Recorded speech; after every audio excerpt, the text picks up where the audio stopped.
Well, after watching the first preseason game yesterday between the Chicago Bears and the Miami Dolphins, my main takeaway is that the Chicago Bears finally got it right.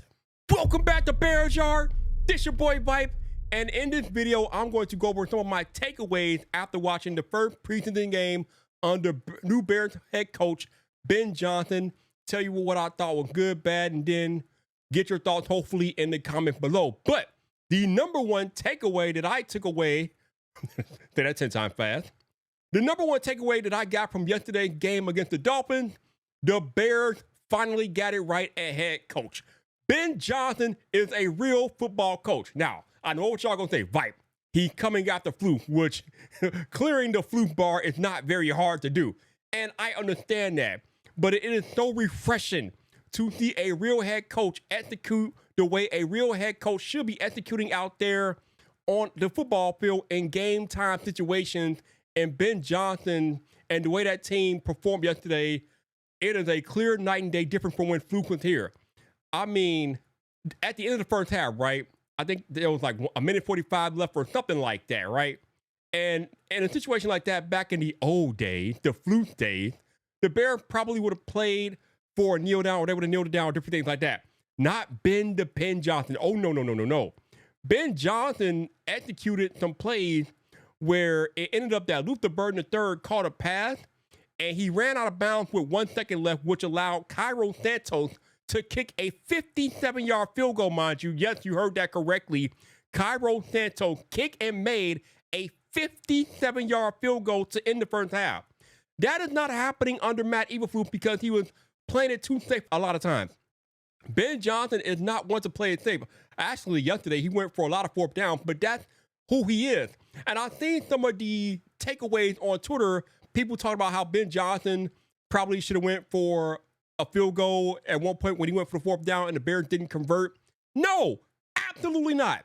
We did not bring Ben Johnson here to turn him into Matt Eberflus. Hell no. I want Ben Johnson to be who he's been since he became the hot commodity that he was before he became the Chicago Bears head coach. He has a mantra for going forward on fourth down.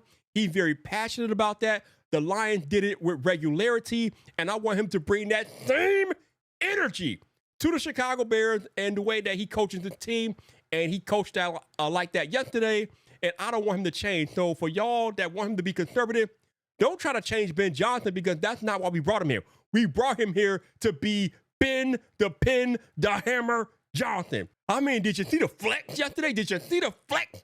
That's what I'm talking about. I want my coach bringing fire, passion, intensity, showing us that he cares about these football players and the outcome that he sees in front of him on the football field. Don't change, Ben Johnson.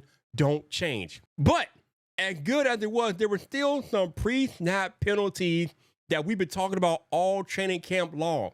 We got to clean that stuff up because those are drive killers and those could potentially take points off the board. And, you know, it's been happening with Caleb Williams, Tyson Bagent, Case Keenum, no matter who the quarterback is. For whatever reason, the offense cannot get out of their own way with the pre-snap penalties, and they showed up yesterday in the preseason game with the Dolphins. We got to get that cleaned up. I don't know what it takes. I don't know what needs to be done, but I'm hoping that Ben and the staff have some type of resolution or solution for these players to help them clean up the pre-snap penalties so we ain't doing that week one here on Monday Night Football against the Vikings. Also, as it relates to offense, Braxton Jones is shaky.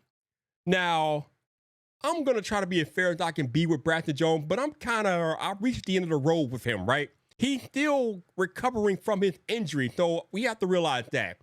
And I think he talked about yesterday or whatever, talking about just finally feeling his ankle or whatever the case may be, which tells me he's not 100% healthy. He's still trying to get his legs under him. Dude, we have a fully healthy Ozzie Trapillo over here, 6'8", 300 some odd pounds, mountain of a man, have been there every rep this offseason, who has shown that he is competent and capable of playing the left tackle spot. Just let Ozzie run with the ones and get it over with. Listen, Braxton Jones is who he is at this point. Even though he played, I think he was okay-ish yesterday, although he did have one time where he got beat on that Tyson Bagent touchdown pass. He got beat badly. But I've told you all before on the channel, when he's healthy, he is serviceable at best. He is not a top-tier offensive lineman. So the Bears went out in April and drafted Ozzie Trapillo with a second-round pick. Put him out there. By all accounts, he's been running with the ones more often than not in the offseason in training camp anyway. Why are we messing around with Brandon Jones? I realize that he has the NFL experience and he is what's the word I'm looking for? He is the desired starter at left tackle, but he's not healthy. And again, even when he is healthy, he's serviceable. He's not a world beater at left tackle.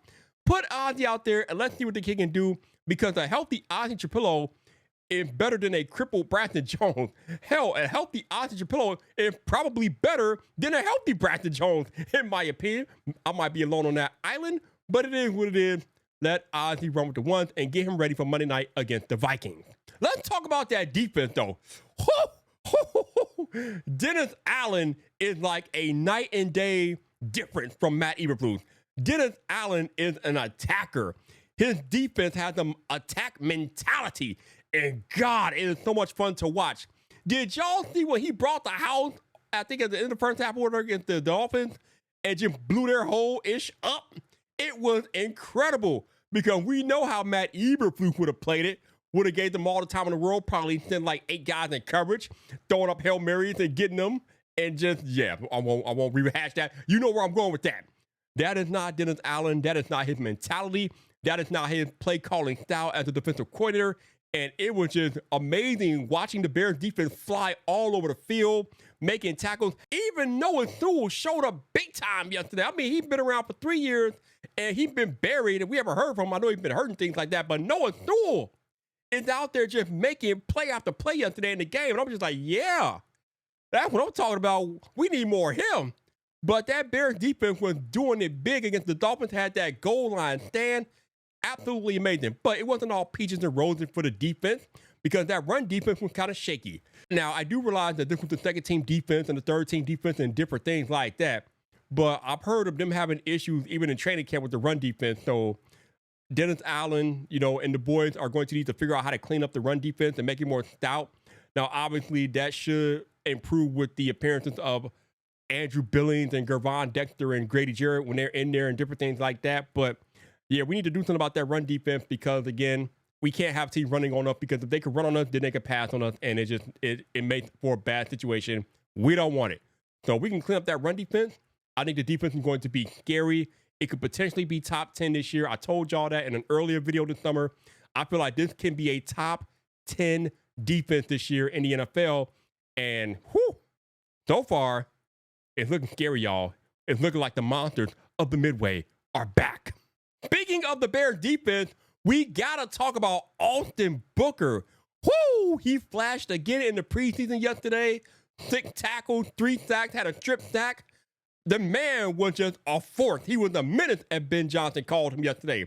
Just bullying offensive linemen. Now, we have to temper our Austin Booker expectations, of course, because this is the preseason. He was up against Walmart employees. And last year, he kind of flashed, and it did not translate over to the regular season. So, he's gotten a little bigger this offseason. He has more of a pass rush repertoire this time around, because he's been in the lab working on his craft, obviously. But will this translate over to the regular season for Austin Booker? Will this translate when he's no longer going against Walmart employees and going against real NFL grown men on offense?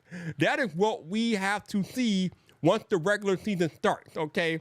So, as exciting as it was to see him dominate yesterday, one has to wonder, is Austin Booker for real this time? I don't know. You don't know. But we gonna find out real quick, hopefully, in the regular season. Also, speaking of real men and beasts, Cal Manungai. That boy had 5 yards per carry yesterday. Now he had like 6 carries for 30 yards or whatever.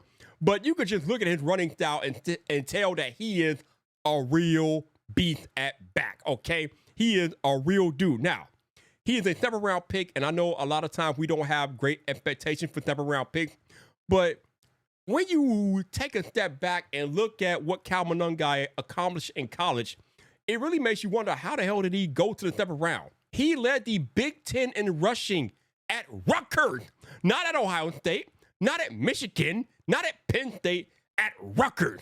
Name me one Rutgers offensive lineman that went to the league in the last 5 years. Don't worry, I'll wait. You can't. I can't. I know you can't. So that tells me that the dude is a legit running back. He has power. He has vision. He has great instincts as a running back, and those were on full display yesterday afternoon on the lakefront against the Dolphins. He is surging up the charts. I believe with Roschon Johnson's injury, he is now firmly entrenched in the RB2 position behind DeAndre Swift, and I cannot wait to see more Cal Manungai this preseason, and hopefully into the regular season. Well, we know he's on the team because Ben Johnson pretty much already said he's a lock, but I am looking forward to seeing more Cal Manungai in the preseason again. He didn't go high in the draft because he doesn't have the prototypical NFL running back traits. He's not big. He's not fast, this, that, and the other. But what he has is heart, passion, instinct, and integrity. And when you have those at the running back, they can take you a long way. And they are taking Cal everywhere he wants to go. And when you're coached by Eric Bieniemy, you don't really have a choice but to be the best version of yourself that you can be at running back. And Cal Manungai is showing off and showing out. And I cannot wait to see more of it. Let me know how you feel about Cal Manungai in the comments. But what are your takeaways from game one yesterday of the Bears preseason? Were you impressed? Were you not impressed? Drop a comment. Make sure you subscribe to the Yard for more things Chicago Bears. And if you want more of my Bears thoughts and opinions, check out that video right there.